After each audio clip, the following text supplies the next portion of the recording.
pôs tudo Ah, direitinho, não foi? né? Uhum. Oi? Carrega rapidinho. Achei que demorava mais para carregar. Carrega rapidinho. Ai, que bom. Então, eu mandei para você pelo Drive ou por e-mail? Por e-mail mesmo. Ah, então vou tentar de novo por e-mail também, tá? Eu só vou fechar aqui porque por causa da internet, tá bom? Tá. Mas a gente vai conversando. Eu vou deixar o microfone aberto.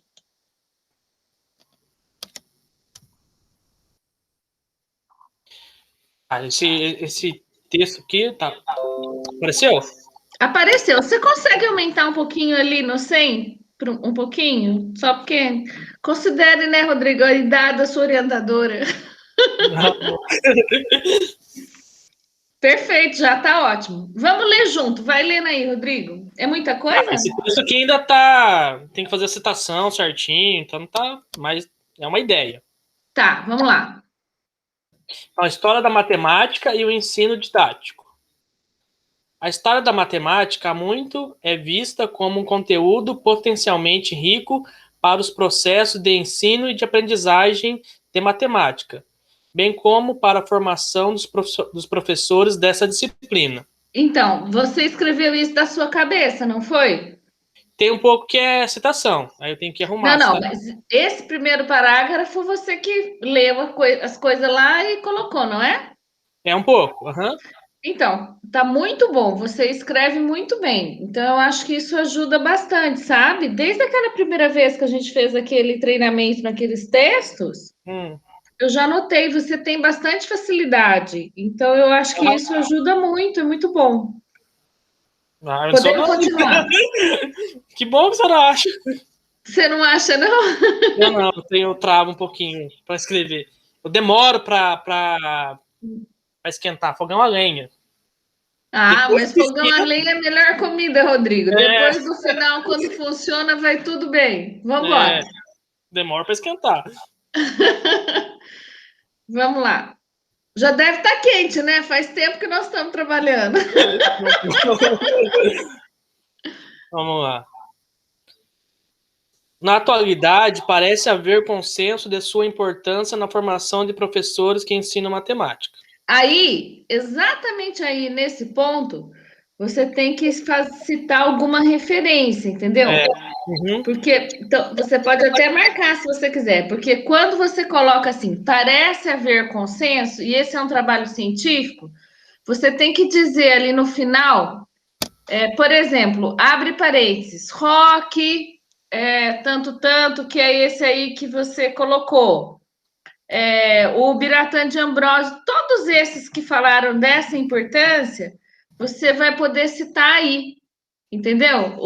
Porque o que você está dizendo? Ó, a história há muito é vista como um conteúdo potencialmente rico para os processos de ensino e aprendizagem. Parece haver importância, parece haver consenso de sua importância. Quem que disse que é importante? A Rock diz que é importante, o Biratan de Ambrosio diz que é importante. Quem mais que naquela revista estava dizendo que é importante, entendeu? uhum. Todos esses você vai colocar aí, desse jeito que você está pondo mesmo, só o nome do autor e o ano. Tem formiga no meu computador, você acredita? Nossa. Formiga andando aqui. E o ano do trabalho, é porque eu comi uns biscoitos aqui hoje, rapaz, que eu não consegui nem levantar para poder comer. Aí eu Nossa. tava com muita fome. Mas vai, vamos embora. Desculpa, Rodrigo, que eu vi a Não, formiga andando. muito bom, bem proveitoso isso. Contudo, isso não acontece quanto às abordagens a serem dadas à história da matemática, como disciplina em curso de formação de professores. Ah, outra coisa que você tem que dizer da onde que você tirou. Por que é que você sabe que quando você coloca em curso de formação de professor é curso de licenciatura? Aonde é que está dizendo que não tem? Entendeu? Porque você não pode dizer por exemplo, pode ser uma pesquisa de alguém que estudou os cursos de licenciatura e observou na matriz curricular, né, que não tem história da matemática, mas isso não é onde é que está dizendo isso? Uhum. Tá, feio ali para ver. Isso, porque provavelmente você viu em algum lugar. Você tem que dizer de onde é que você viu. Beleza. Pode continuar? Sim, sim. Eu já achei a palavra híbrida muito bonita. Eu já li o parágrafo todo. Nossa, que rapidez.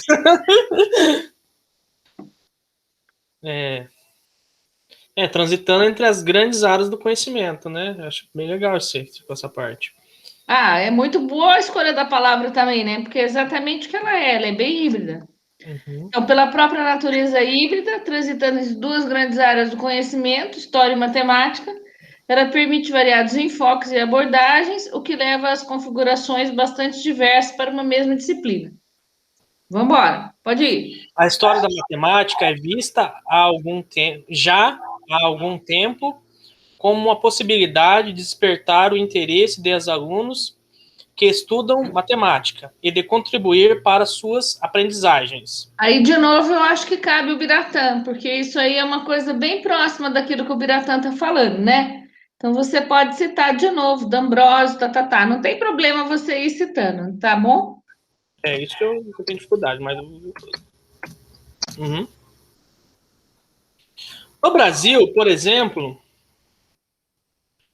os livros de Euclides Rocho, a partir do final da década de 20, apresentam diversas notas históricas.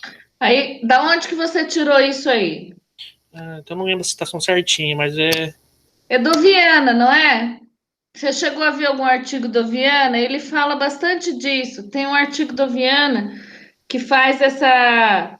Ou então você pode citar. Não é o Viana, é aquele autor português. É um livro português que é usado. Eu tenho o livro, deixa eu ver se eu consigo me lembrar. É um livro de matemática, mas ele fala disso. Nossa, é alguma coisa com C. Pode seguir, Rodrigo. Eu vou lembrar do livro, daqui a pouco eu mando a referência para você. É um Tá. livrinho de matemática de um sujeito e ele vai falando é um autor português. Ele faz um livro assim para graduação. Ele trata diversos temas.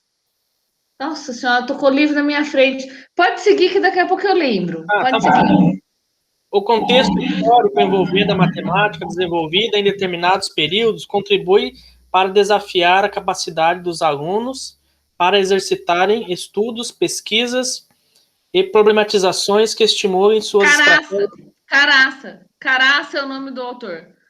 O livro do Caraça. Tava aqui com Camacho, mas não é Camacho, é Caraça. Caraca, com dois Z? Com C cedilha, Caraça. Vou te mandar esse livro aí. Ele é bem legalzinho. E ele vai falar do Euclides Roxo, por isso que eu lembrei. Uhum. Pode ir. Então, e problematizações que estimulem suas estratégias de pensamento e daí culminar na sua produção de conhecimento durante a atividade de estudar. Barbosa et al. 2019. Quando vários autores é et al. Mesmo, né? Fiquei na dúvida. Isso mesmo, tá correto. Conceitos Fundamentais da Matemática, do Benedito Caraça. Legal. Você tem esse livro? Não. Ué, então não foi daí que você tirou isso, né? Não, se eu tenho o livro. Hã? Se eu tenho o livro. Ou então Não, eu vi ele em algum lugar na internet. Baixei em algum lugar. Agora o um livro físico eu não PDF, tenho. né? Isso. Agora o livro físico eu não tenho, não. Não precisa do livro físico mesmo, Sim. não. Não, entendi, agora entendi. Não tinha apoiado. Beleza. Pode continuar? Sim. Fala-se muito hoje em dia em inserir o ensino de um conceito matemático em um contexto, né? Contextualização. Justamente porque muitos alunos consideram a matemática por demais abstratas. Ouvimos muitos pedidos para que ela se torne mais concreta, ligada ao cotidiano. Contudo, a matemática é vista, ao mesmo tempo, como um saber abstrato por excelência. Diante disso, como seria possível torná-la mais concreta? A palavra concreta a gente não usa muito, sabe? A gente usa mais acessível, né? Fala-se muito hoje em dia em inserir o ensino de um conceito matemático em um contexto. Então, o que você está querendo dizer com essa primeira frase? E mesmo essa primeira frase, quando você diz, fala-se muito, a gente poderia questionar, né? Quem é que está falando? De novo, entra a necessidade da referência, tá? Essas referências que você já citou já servem. O Biratã fala disso, esse Barbosa eu estou achando que está falando disso, a Roque está falando disso, mas você teria que citar. Agora vejamos. Justamente porque muitos alunos consideram a matemática por demais abstrata, ouvimos muitos pedidos para que se torne mais concreta, ligada ao cotidiano. Eu acho que cotidiano é com C, mas acho que as duas formas valem, na verdade. As duas. Isso. E aí, em vez de você falar, ouvimos muitos alunos, você pode lançar a mão da sua experiência. Você não está dando aula de matemática? Você não escuta isso? Então, você pode falar, em vez de justamente porque ouvimos, você fala assim, da experiência que temos na educação básica, ouvimos isso, entendeu? Você lança a sua experiência nesse momento. Vai ser bastante interessante, porque é o capítulo da atividade. Esse capítulo da atividade, ele está dialogando diretamente com a sala de aula. Então, quando você fala da experiência que temos da educação básica, ouvimos, você modifica a frase aí, mas essa é a ideia, entendeu? Que você ouve muitos alunos falando isso, vai dar uma ideia bacana aí nesse pedaço, entendeu? Que você está trazendo a sua experiência para a atividade que você está montando. Eu consegui baixar o texto aqui, vou ver se eu consigo mandar para você, tá? Tá. Mas pode seguir. Beleza. O concreto aqui, a senhora falou mais acessível, né? Melhor. Essa palavra concreto, ela é muito polêmica na área da educação matemática. Alguns alunos consideram a matemática por demais abstrata. Acho que poderia, em vez de até ouvirmos pedidos para que se torne mais acessível, mais ligado ao cotidiano, tira esse pedaço, vai direto, para que ela se torne mais ligada ao cotidiano. Que ela se torne mais ligada ao cotidiano, vírgula, que compreendam sua utilização no dia a dia, que percebam sua utilização no dia a dia.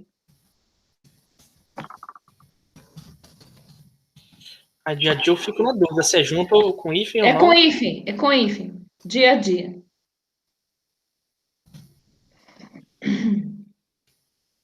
Contudo, a matemática, acho que falta um acento ali, né? É vista. Faltou. Ao mesmo tempo, como um saber abstrato por excelência. Então, no senso comum, né, Rodrigo? Então, acho que cabe isso aí. No senso comum, vírgula, no senso comum.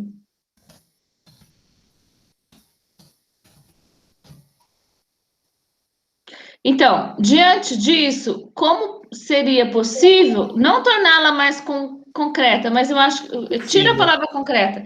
Como seria possível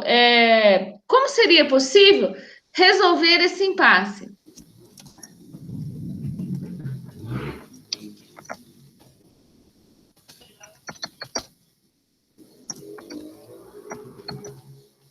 A matemática pode ser ensinada de uma maneira mais concreta.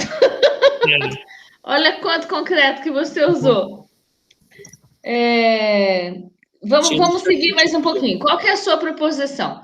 A matemática pode ser ensinada de uma maneira mais concreta, caso seus conceitos forem tratados a partir de um contexto. Então, como possível resolver esse impasse? Propomos a utilização de um contexto. Você vai responder a pergunta. Tira toda essa frase aí da matemática até antes da palavra contexto. Até antes do contexto? É.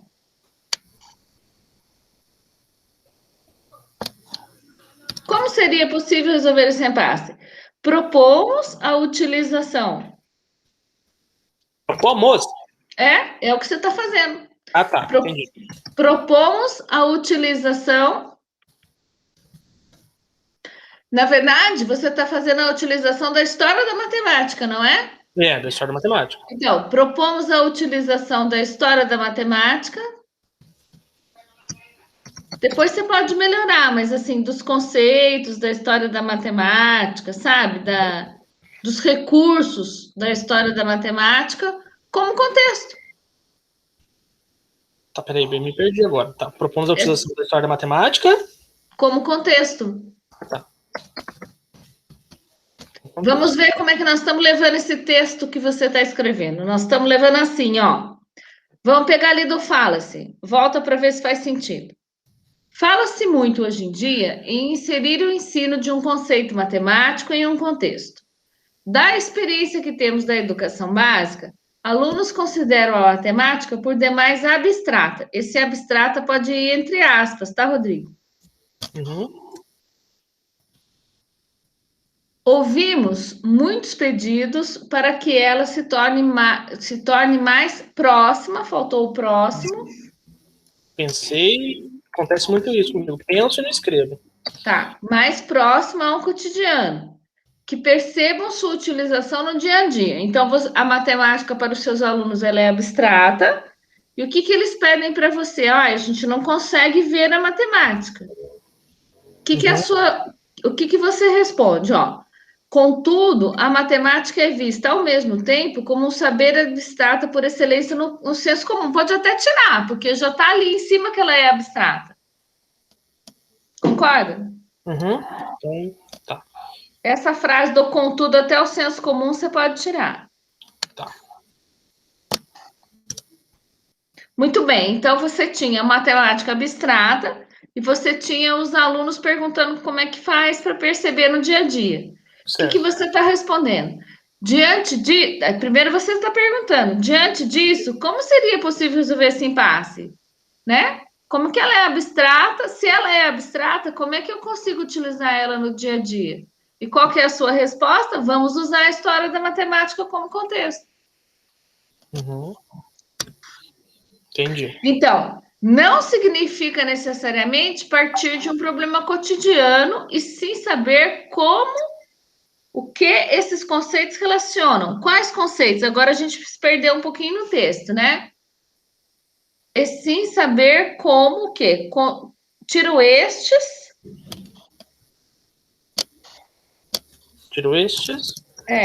Como conceitos históricos se relacionam.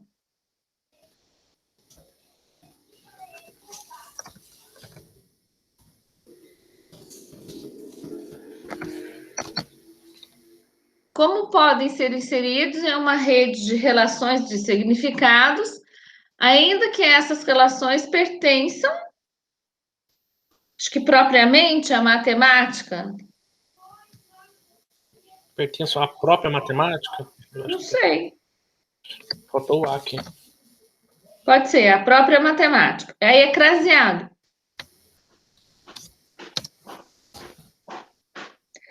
Entender os problemas que alimentam a matemática de hoje é praticamente impossível. Como assim? O que você quis dizer? Tá, deixa eu lembrar aqui. Haja vista sua complexidade e especificidade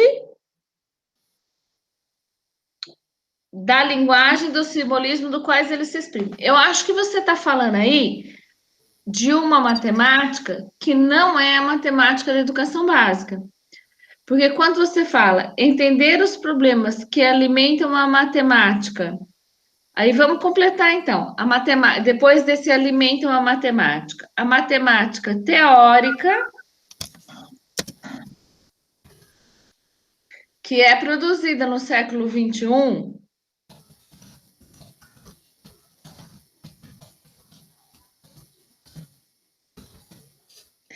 é praticamente impossível na educação básica, porque os caras lá do IMPA, eles entendem tudo dessa matemática aí. Concorda? Praticamente impossível. Na educação básica, que é onde você está focando, porque é isso que eu estou te falando. Os caras lá do IMPA, que estão fazendo pesquisa em matemática, eles entendem essa matemática. Só que o que a gente ensina lá na escola não é essa matemática. Por isso que é difícil de entender. Entendeu o que eu estou falando? Entendi o que você falou. Então vamos embora. Tá, já vi sobre complexidade e especificações da linguagem do simbolismo nos quais se exprime. Nos quais ele se exprime. Perfeito. Mas os conteúdos que ensinamos, desde o ensino fundamental até o ensino superior, tudo isso é com letra maiúscula, tá, Rodrigo? Ensino fundamental, ensino superior, porque é tipo assim, um período. Aí eles são com letra maiúscula. E depois você pode até anotar aí para você olhar todo o trabalho. Toda vez que você fala educação matemática, educação básica, ensino fundamental, Matemática. ensino superior, tudo com letra maiúscula, tá? Ok. Mas os conteúdos que ensinamos, desde o ensino fundamental até o ensino superior, já foram desenvolvidos há muitos séculos. Podemos, então, analisar o momento no qual os conceitos foram criados e como os resultados, que hoje consideramos clássicos, foram demonstrados, contrabalançando a concepção tradicional que se tem da matemática como um saber operacional técnico ou abstrato, e vírgula. Eu acho que aí cabe uma vírgula, sem ressaltar a importância, ressaltar é com 2 S. Já arrumei. Oi? Já arrumei. Você tem um corretor automático? Sim. Ah, eu queria um trem desse. Sem ressaltar a importância da atividade humana na sua concepção. Acho que pode ser ponto final. Porque não é só o saber. Você está falando não tem concepção antes, né? Contrabalançando a concepção. Pode ser criação aí, então, Rodrigo. Nesse último, concepção, só porque aparece concepção antes ali. Vamos rever o parágrafo. Podemos, então, analisar o momento no qual os conceitos foram criados e como os resultados, que hoje consideramos clássicos, foram demonstrados, contrabalançando a concepção tradicional que se tem da matemática como saber operacional, técnico ou abstrato, sem ressaltar a importância da atividade humana na sua criação. Ficou bom, ficou? Ficou bom. Vamos embora. Raramente entendemos o sentido dos conceitos e das ferramentas que aprendemos no ensino básico. Aí ficou certinho o ensino básico, né? Maiúsculo. Perfeito. A história da matemática tem que ser maiúsculo, história. Isso aí. A história da matemática pode tirar do esconderijo onde se encontram os problemas que constituem o campo da experiência do matemático. Ou seja, o lado concreto do seu fazer. Então, Ficou com algumas... você não está copiando essas frases bonitas de lugar nenhum, não, né? Algumas têm situações que eu tenho que fazer. Eu te mato, Rodrigo. Cadê as citações aí do meio? Tem algum lugar que tem... Não, algumas palavras são minhas, mas algumas tem que fazer a citação. Mas citação da onde? Me explica melhor isso aí. Quer ver alguns que eu vi aqui. Alguns... Não, quando é citação, você colocou entre aspas e recuado? Alguns sim. Não é alguns, Rodrigo, tem que ser tudo. Você não pode copiar escrito de ninguém. Uhum. Está.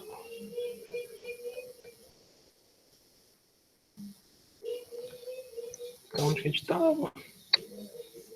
A gente estava naquela parte lá do.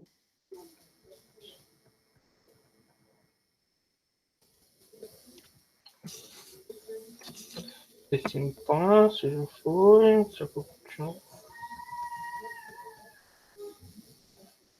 Raramente entendemos o sentido dos conceitos e das ferramentas que aprendemos no ensino básico. A história da matemática pode tirar de esconderijo onde se encontram os problemas que constituem o campo de experiência do matemático. Você copiou esse pedaço de algum lugar?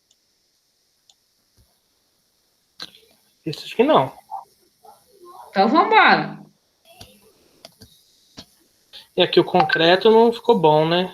Do lado concreto. Pode colocar o lado cotidiano.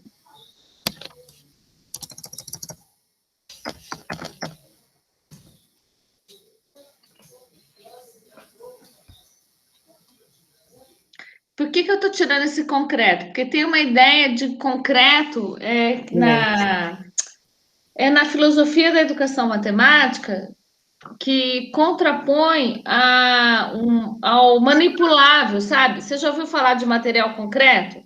Já. Então, tá errado esse termo, na verdade. O material não é concreto, ele é material manipulável. Você pode mexer com as mãos. Na faculdade, Cursiner. Como? Cursiner. O que é isso? Ah, sim, já lembrei. Fazer as relações das frações, ó. Bem legalzinho. Vambora. Há uma diferença crucial entre a ordem lógica da exposição. O modo como o texto matemático é organizado. É organizado para ser apresentado, e a ordem da invenção que diz respeito ao modo como os resultados matemáticos se desenvolveram. Pode continuar? Pode. Esse pedaço você não tinha mandado para mim ainda, né? Não. Tá. Muitas vezes é necessário reverter a ordem da exposição, se queremos compreender o sentido amplo das noções matemáticas. Então, isso tudo é você que escreveu sozinho? Ou assim, tinha alguma coisa escrita em algum lugar? Tinha algumas escritas em um lugar e eu usei uma ideia. Tá. Da onde que eu tirei. Pode seguir. Ao analisar a estrutura das revoluções científicas, eu não sei certinho como que lê, Tecum. Thomas Kuhn. Já havia sinalizado que os cientistas, em seu trabalho sistemático, estão continuamente reescrevendo e escondendo a história real do que os levou até ali. Isto é natural, pois o objetivo desses pesquisadores... Nossa, estou errado, meu Zé aqui. É fazer a ciência avançar e não refletir sobre seus resultados. Eu vou dar uma sugestão. Sim. Thomas Kuhn escreveu um livro que se chama como é que é? A Revolução Científica, alguma coisa nesse sentido. O Túlio está escutando a orientação que eu estou fazendo com você e gritou lá do outro quarto, a estrutura das revoluções científicas. E eu acho que a gente não deve entrar nessa seara. Por quê? Porque ele vai, nesse livro, o que ele vai falar? Ele vai falar assim de uma quebra de paradigma. Então, ele cita alguns exemplos na química, na física. Eu vou dar um exemplo, o único exemplo que eu me lembro rapidamente é um exemplo de Copérnico, do movimento dos planetas, que daí Copérnico prova que não é daquela maneira que os planetas se mexiam e tudo mais. Na química, a gente tem vários momentos também em que houve isso, houve uma descoberta tão significativa a ponto de modificar uma coisa que todo mundo acreditava. E é isso que chama revolução científica, certo? E o que ele explica, o que ele tenta explicar nesse livro, que se chama, então, A Estrutura das Revoluções Científicas, é como esse processo acontece, de um ponto de vista mais ou menos assim. De fato, você tem razão, você, Rodrigo, tem razão, ou esse autor que você está utilizando, não sei muito bem, de fazer um vínculo entre a história, a evolução humana e a evolução disso que o Thomas Kuhn está chamando de estrutura das revoluções científicas.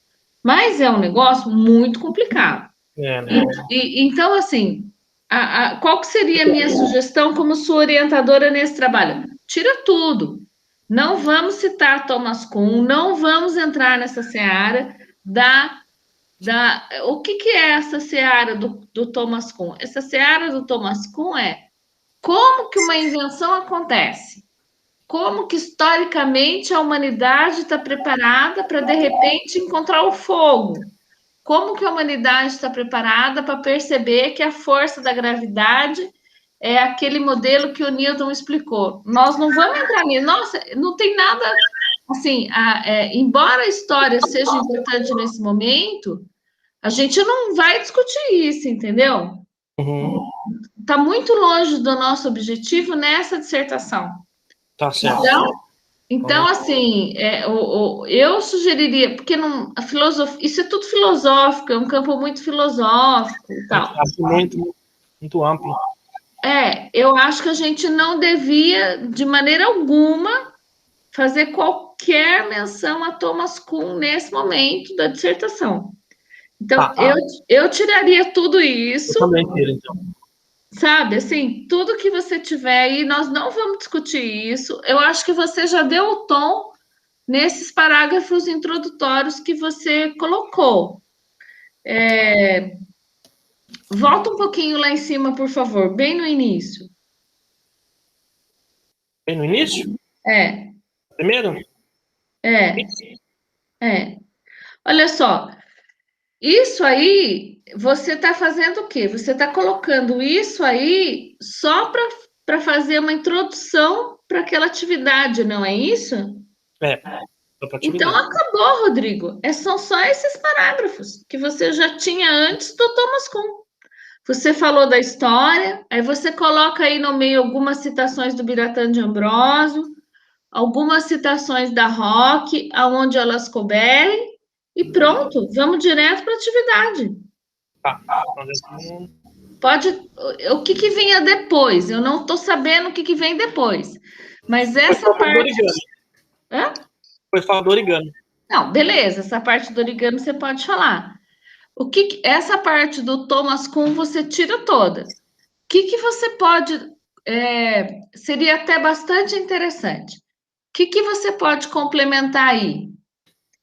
O que você pode complementar aí, só a título assim de complementação mesmo, Rodrigo, são as diretrizes curriculares, as diretrizes do Paraná, entendeu? Busca lá o que as diretrizes curriculares do Paraná estão dizendo para você ensinar de matemática. Qual que é a importância disso, sabe? Das orientações curriculares do Paraná para o ensino médio. Você vai encontrar lá que é importante resolução de problemas, que é importante a utilização de material manipulável, que é importante o uso da história da matemática. Usa isso, fala um pouquinho disso aí e pronto, partimos para a atividade. Acabou. Ficou um capítulo limpo, ficou um capítulo curto, ficou a coisa importante, o recado dado. Entendi.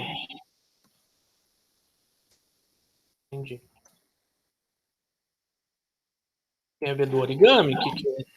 Vambora, manda brasa. Você está falando do origami, está citando. Origami é a arte de dobrar papel, tá. Beleza, pode seguir. A relação está no estudo da geometria ou seria a geometria a área do conhecimento matemático como é que a gente fala? Que permite laço entre as duas coisas. É a área. A área, né? Não sei, eu estou perguntando. Ó, você está dizendo assim: a relação entre a história da matemática e a técnica do origami está no estudo da geometria. Pode ser. Tem geometria, pode ser, pode ficar assim, não tem problema. A matemática estabelece teoremas e relações numéricas, a exemplo da proporção áurea para a determinação das dimensões de figuras geométricas. Eu acho que não, ok. Eu achei que tinha classe, mas não tem, porque exemplo é uma palavra masculina. É. A técnica de origami, por sua vez, faz, né? Não faz, faz a representação das figuras geométricas utilizando folhas de papel. Volta um pouquinho para a gente ver a sua definição de origami. É tão remota, sabes que já era usada em rituais. É a arte de dobrar papel, né? É. Esse origami é a arte de dobrar papel, foi de algum lugar também, não foi? Se não me engano, foi do Imenes aqui. Então, mas é que o que está do Imenes é o que está nas aspas. Não sei. Procura no dicionário de português mesmo. Você vai procurar o que significa a palavra origami.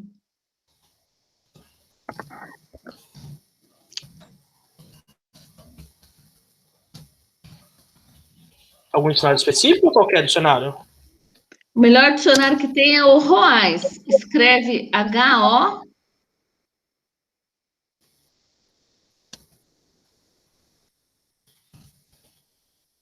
U-A-S-S-I-S.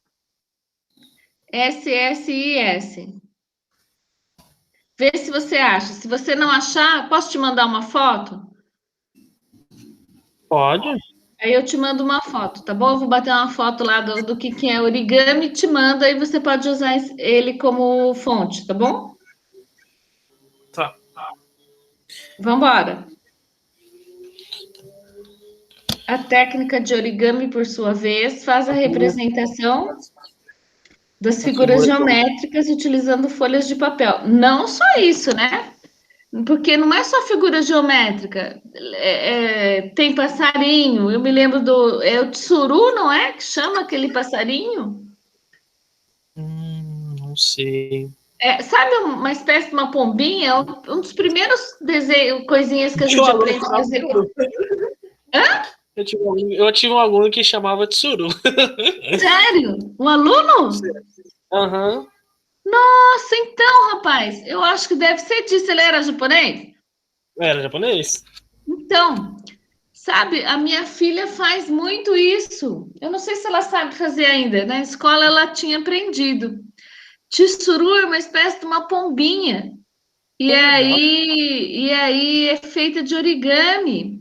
É um dos negócios mais assim conhecidos do origami. Até eu clica aí no Google para você ver, ó. É uma das aves mais conhecidas do Oriente. Diz a lenda que quem recebe um tsuru de presente recebe um profundo desejo de longevidade, gratidão e felicidade. Cliquei aqui no Google. Então é bem legal. E é uma das primeiras coisas que. Ai, não pegou a letra T. Tsuru. É uma das primeiras coisas que todo mundo aprende e tal. Então não é só. O que eu estou querendo dizer com isso? Não é só figura geométrica, tá? Então, Entendi. a técnica de origami faz a representação das figuras utilizando folhas do papel. Faz a representação das figuras. Coloca entre vírgulas ali, depois de figuras. Entre outras.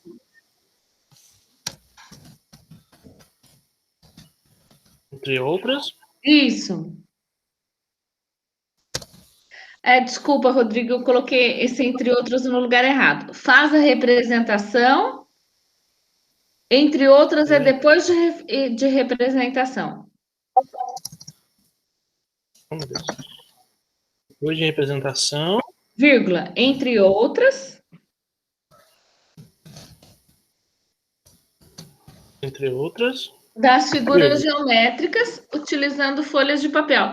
Porque tem muitas outras coisas que faz com o origami. É isso que eu tô querendo dizer. Entendi. É verdade. Então, essa técnica realiza várias dobraduras no papel para a construção de figuras geométricas. Aí, exemplo de triângulos, quadrados, perfeito. Eu tenho uma pergunta para você. Sim. Origami pode usar tesoura? Essa é uma dúvida que eu fiquei. Eu pesquisei, em alguns lugares aparece que pode, em outros lugares parece que não pode. Perfeito. Então, você vai dizer assim: não há consenso sobre a utilização de tesouras na técnica do origami. Pode ser depois desse paralelepípedo mesmo. Não há consenso na utilização.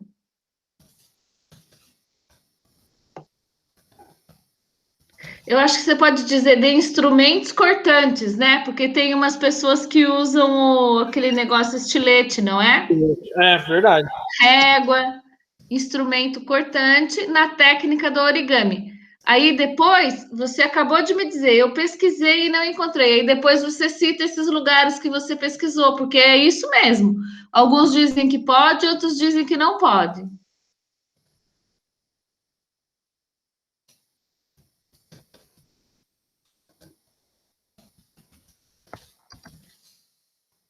Entendeu? Entendi. Beleza. Até parece que quando pode cortar é o kirigami. Então, eu já fiz alguns trabalhos de origami também, né? Falei para você, com a própria Patrícia. E aí, eu não sei se eu consegui mandar a referência para você, eu mandei a Não. que eu fiz com ela. Não. Então, a gente fez um mini curso bem bacana para um encontro de educação matemática uma vez, e a gente discutia isso. E daquela vez, pelo menos, a coisa que eu tinha me convencido era essa, que quando fazia dobradura, só dobradura era origami.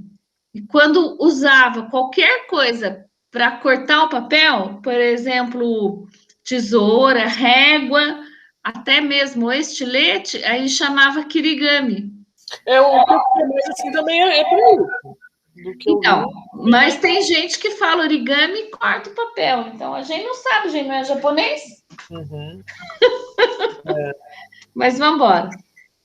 Nesse contexto, considerando que o ensino da geometria tem sido um desafio para a maioria dos professores de matemática e seus alunos, por que tem sido um desafio?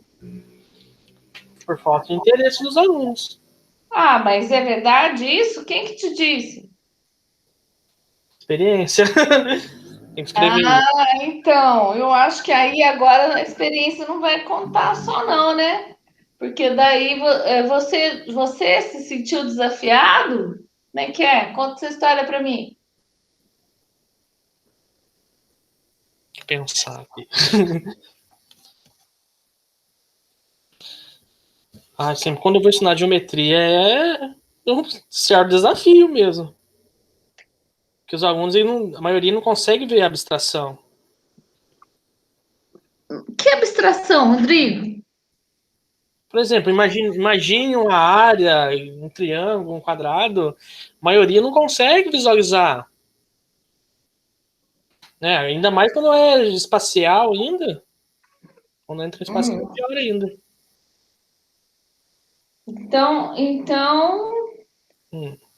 não, eu entendi, mas aí eu acho que para você dizer como você faz assim uma frase tão geral, eu acho que caberia você dizer, eu proporia assim, ó, em vez de dizer que o ensino tem sido um desafio para a maioria dos professores, porque você está falando da maioria dos professores, você não está falando de você, né? Você particulariza, né?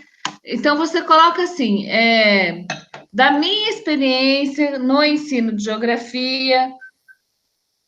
Geometria. Perdão.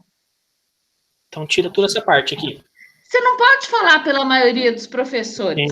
Não, tá certo. Ou você fala pela maioria dos professores baseado em algum texto teórico, aí você tem que citar uma referência bibliográfica, ou você fala da sua experiência particular. Então, você pode dizer assim, ó, nesse contexto, considerando a minha experiência no ensino de geografia, ela tem sido um desafio, mas a sua experiência, não a da maioria dos professores. Concordo. Na minha experiência.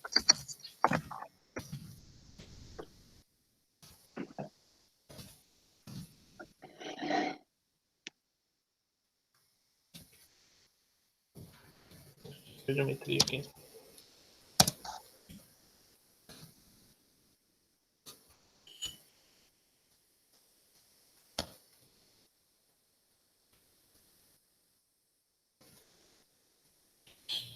Tem sido um desafio. Pode tirar isso para meus alunos. Assim,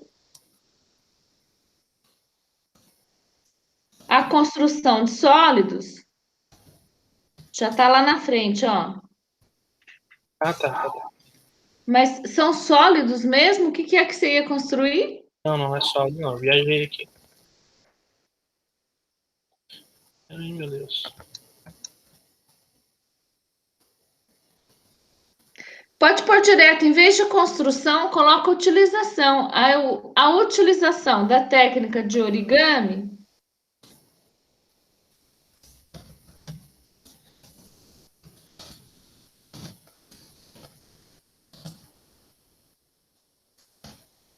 parece ser uma alternativa promissora. Ponto final. Quem que é esse Silvertiel?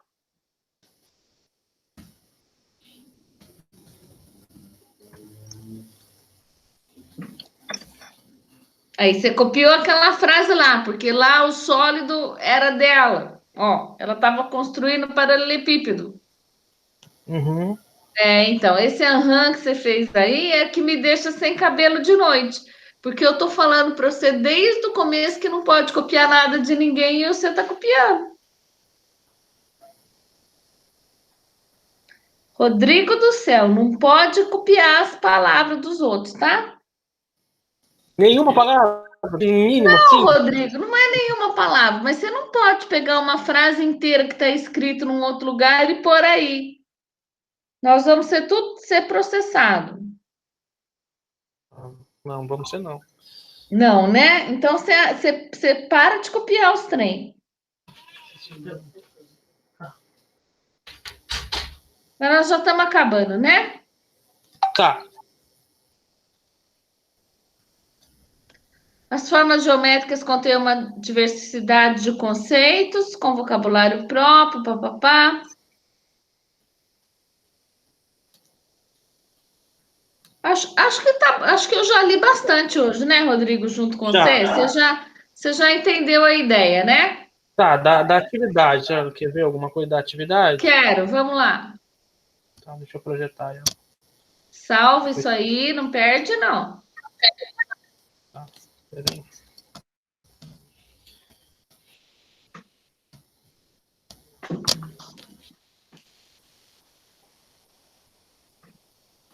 A atividade eu achei que ficou legal, mas ainda precisa melhorar. O que você acha que precisa melhorar? Eu citei para colocar a relação entre o número áureo e a área do pentágono, mas não encaixou bem. Como que a razão áurea se relaciona com o pentágono? Fala para mim. A divisão entre a diagonal pelo lado do pentágono. A diagonal do pentágono dividido pelo lado do pentágono. Fala de novo. Tenta fazer uma frase com sujeito, predicado e tal. Como a relação áurea se relaciona com o pentágono? A relação áurea se relaciona fazendo a razão entre a diagonal do pentágono pelo valor do seu lado. Você escreveu essa frase que você acabou de falar para mim lá no seu trabalho? Não. Então, essa frase é crucial lá. Ela é a frase central antes de você começar a atividade. Tá. Ainda bem que está gravado, né, Rodrigo? Você não vai nem ter que pensar de novo. Você vai poder ouvir e colocar lá. Não, gravar é muito bom. Não, plano de aula tava bom, né? Você já tinha visto, né? Tava bom, né? Aham. Eu mudei o dispositivo. Não é isso que eu quero a proposição da atividade. Proposição da atividade.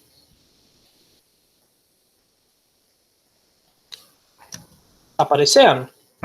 Ainda não, tá? Só tô vendo a sua pasta com as coisas todas. Então, pera aí. Tem coisa, viu? Tem Tô coisa. vendo. Tudo bagunçado. Eu sou muito bagunçado. Não pode mais fazer o quê? Não tô vendo nada ainda, tá? Tá. Dando proposição.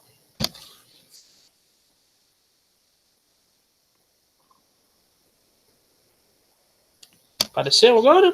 Apareceu. Por que tá com esse logo da UEL aí em cima? Eu achei bonitinho, mas pode tirar. Eu acho muito bonitinho logo da UEL. Não, pode deixar. É bonitinho mesmo. Talvez um pouco menor, sei lá. Põe um loginho do Profimate. Não, de palavra não. Não vira de ponta cabeça, que a UEL já tá toda comprometida, Rodrigo. Essa pandemia deixou todo mundo doido.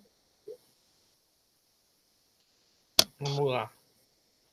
Durante a aula da disciplina de matemática, será proposto aos alunos o desenvolvimento de um pentágono utilizando a técnica de origami. É Previamente, desenvolvimento que você vai propor? O que é desenvolver um pentágono? não foi a palavra certa. É construir um pentágono. Muito bem, então será proposta o quê? Construção. Muito bem, Rodrigo.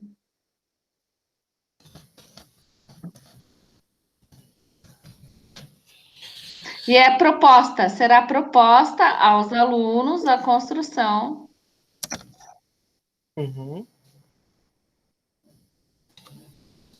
Previamente demonstrada pelo professor na sala de aula e determinação do cálculo da área do pentágono utilizando os triângulos internos e a razão áurea. Aí que eu Tá, achei que... então calma, calma. Vamos primeiro acertar a pontuação. Tá, Durante a aula da disciplina de matemática, para quem? Para que público? ensino médio. Vírgula. Para estudantes do ensino médio.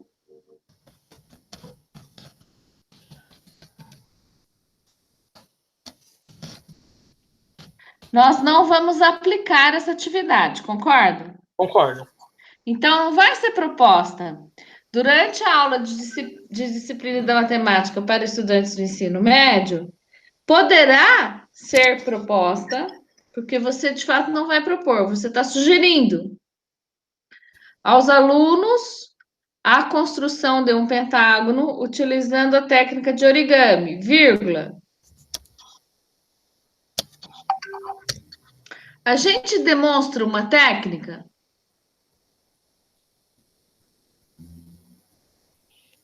Não, demonstrar ficou muito...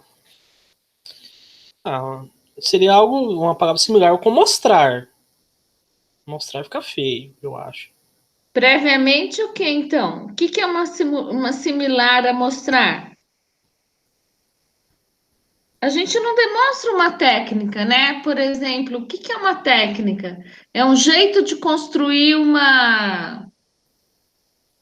Ah, não sei, vou ser direto para a gente não ficar nesse joguinho. Uhum. Eu acho que a gente discute, previamente discutida,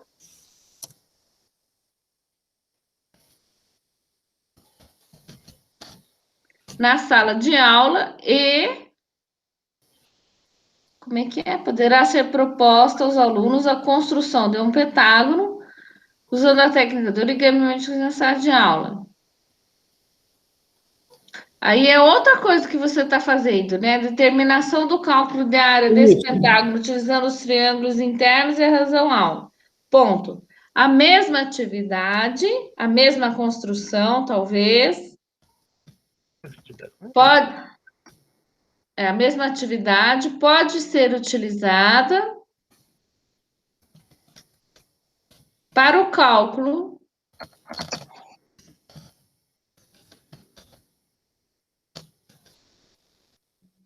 da área, né? Da área desse pentágono,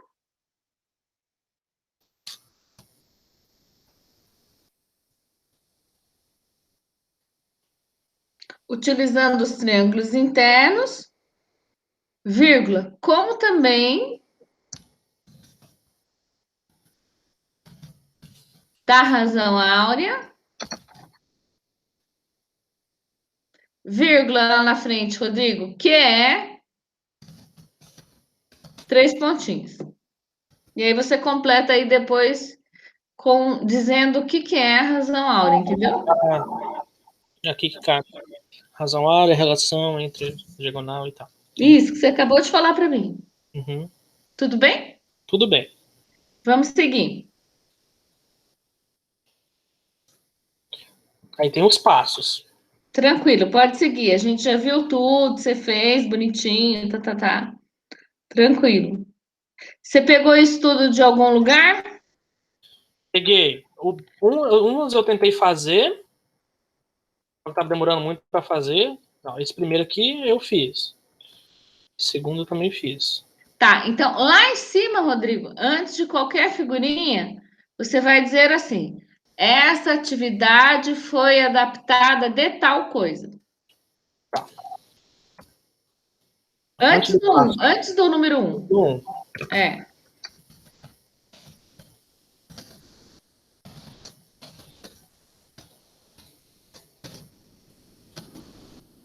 Aí você pode colocar todas as bibliografias aí que você usou, tá? E não é essa, é esta, porque vai vir depois disso que você, dessa frase aí. É verdade.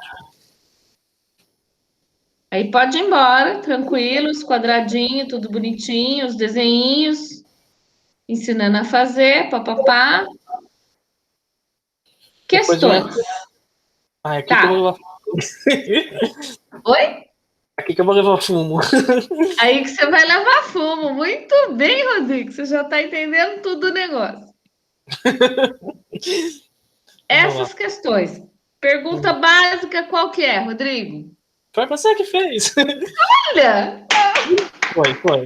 Foi inteiramente eu. Inteiramente. Inteiramente fui eu que fiz. Perfeito, Rodrigo. Então não tem o que discutir. Se foi inteiramente o que você fez, é isso aí. Tá fechado, não temos o que falar. As arestas são congruentes? O que quer dizer congruente, né? Eu acho que aí você caberia explicar o que é congruente, ou então você tem que colocar em cima. Você já discutiu com a turma o que são os termos utilizados. Então, por exemplo, eles já sabem o que é congruente, o que é vértice, o que é diagonal, é tudo coisa que... Porque senão vou ter que ficar muito explicaçãozinha. Isso, então você vai dizer antes um parágrafo, você vai escrever antes dessas questões um parágrafo assim: os conceitos utilizados foram previamente discutidos. Por exemplo, congruência, vértice, diagonal, todo mundo já sabe o que é isso, entendeu? Porque senão você não pode perguntar. Eu não posso perguntar para um sujeito o que é diagonal, e sem ele saber do que eu estou falando. É. Faz todo sentido o que você falou. Rodrigo, as coisas que eu falo sempre faz sentido, cara. Tá gravando não, isso, hein? Não, você não entendeu o que eu quis dizer, eu acho. Não, sempre faz, claro. Agora eu fiquei com vergonha. Mas você tá entendendo o que eu tô dizendo, né? Você não Sim. pode perguntar o que é isso se você não discutiu aquele conceito antes, entendeu? Então, você vai ter que ler cada pergunta dessas aí que você fez e vai ter que ler desse jeito que eu tô te falando. Ele tem que saber o que é vértice, ele tem que saber o que é diagonal, entendeu? Sim. E aí, tudo isso que ele tem que saber antes, você vai dizer que ele já sabe. Você vai naquele parágrafo. Você vai naquele parágrafo anterior e diz, ó, isso tudo eu já ensinei. Entendi.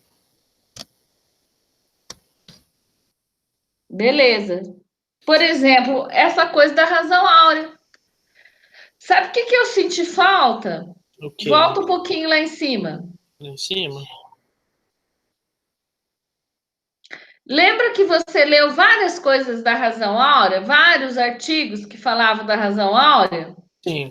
Eu senti um pouquinho de falta de você desenvolver um pouquinho lá em cima o que é a razão áurea, onde que ela aparece, né? Tá, tá antes, tá naquele outro texto, naquela outra parte lá que a gente parou de ler ou não?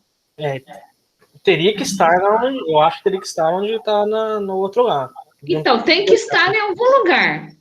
Eu acho que lá é o ideal. Mas, por exemplo, sabe toda aquela história da arte, que a razão áurea é encontrada na arte, no quadro da Mona Lisa, na estética, na arquitetura, sabe tudo aquilo que eles dizem da razão áurea? Sim. Tem que entrar um pouquinho lá, viu, Rodrigo? Tá, concordo. Entendeu? Nem que seja um pouquinho, pode ser uma folha só, colocando para que é importante, desde quando a gente conhece, que os gregos já gostavam. Fala alguma coisa lá. Uhum. E fechou o capítulo, Rodrigo. Tá pronto. Tá? Então, suas duas tarefas. A gente pode conversar de novo na segunda-feira da semana que vem. Tá bom. Suas duas tarefas para finalizar esse pedaço. Número 1, você vai voltar lá, naquela parte que a gente estava mais teórica, digamos assim, e vai fazer essa conversa com a razão áurea. Tá legal? Então, você vai falar lá nessa parte da razão áurea, perdão, da razão áurea, que os gregos já conheciam, que a arquitetura traz a razão áurea, que a pintura traz a razão áurea, tá. Usa aqueles artigos que você já tem, tá legal? Tá. Isso é a tarefa número 1. A tarefa número 2 é você reler cada uma dessas perguntas e verificar se tem esses conceitos que eu estou te falando. Então, eu vi ali diagonal, vértice e tal. Aí você vai dizer, antes da pergunta número 1, desse jeito que você começou a tratar, o que você vai partir do princípio que os alunos já sabem do que você está falando. Então, eles sabem que eu estou falando o que é diagonal, eles entendem a palavra, entendeu? Então, quando você pergunta ali a diagonal, eles vão saber o que é o vértice, eles vão saber o que é, entendeu? É isso que você vai ter que dizer ali antes, tipo assim, os preliminares. O que é que eles já sabiam que a gente já tinha conversado, eles conheciam as definições matemáticas. Uhum. Tá? Tá. Só uma dúvida. Pode falar. Eu achei que eu iria encontrar, e eu acabei não encontrando, não sei se existe, é uma relação direta entre o número de ouro e a área. Eu até coloquei isso porque eu achei que eu ia encontrar, por exemplo, assim, eu achei que teria alguma fórmula em que você aplica o número de ouro e acha o valor da área. Mas não achei, não sei se tem mesmo. Por isso que Olha que pergunta interessante, não sei te responder agora, eu tenho que pensar um pouco que eu não lembro mais. Mas olha que pergunta interessante. Ô, Rodrigo, pensa nisso. Existe alguma relação direta entre o número de ouro e a área do pentágono? Gente, eu pesquisei um pouco, assim, acabei não encontrando, mas eu vou pesquisar mais, então. Pesquisa mais, eu vou pesquisar também e a gente conversa segunda-feira, pode ser? Pode ser. Então tá. Se existe, qual é? Se não existe, por que não? Uhum. Beleza? Beleza. Então até segunda nesse horário, pode ser 7 horas? Pode ser. Se quiser um pouco mais cedo também na segunda posso, mas não sei se ela pode. 6h30 é o melhor que eu consigo. Não, pra mim tranquilo. Só não Eu pode prefiro passar às muito 7, da... então, que dá tempo de eu dar uma pausinha, porque eu vou até às 6, aí eu consigo Ah, dar sim, já é eu corrido. como alguma coisa, um pedaço de queijo. Boa mineira. É por aí. Tá bom? Bom. Então, bom Obrigado. trabalho, Rodrigo. Até semana que vem. Tá bom. Até mais. Então tá. Eu vou compartilhar a gravação com você assim que eu receber, para você ter, mas você anotou as tarefas aí, né? Sim. Quais são? Reler o capítulo e ver as citações, né? E ver as perguntas também, quais as definições de cada pergunta, se já foi definido ou não. Colocar nos tópicos. Não era isso, não. Você reveja a gravação para você ver o que você perdeu desse final. Achei que era. Então tá bom. Isso que é bom Tá gravar. bom? Um Então tá bom. abração, Rodrigo. Bom fim de semana. Obrigado. Até Até mais. mais. Tchau, tchau.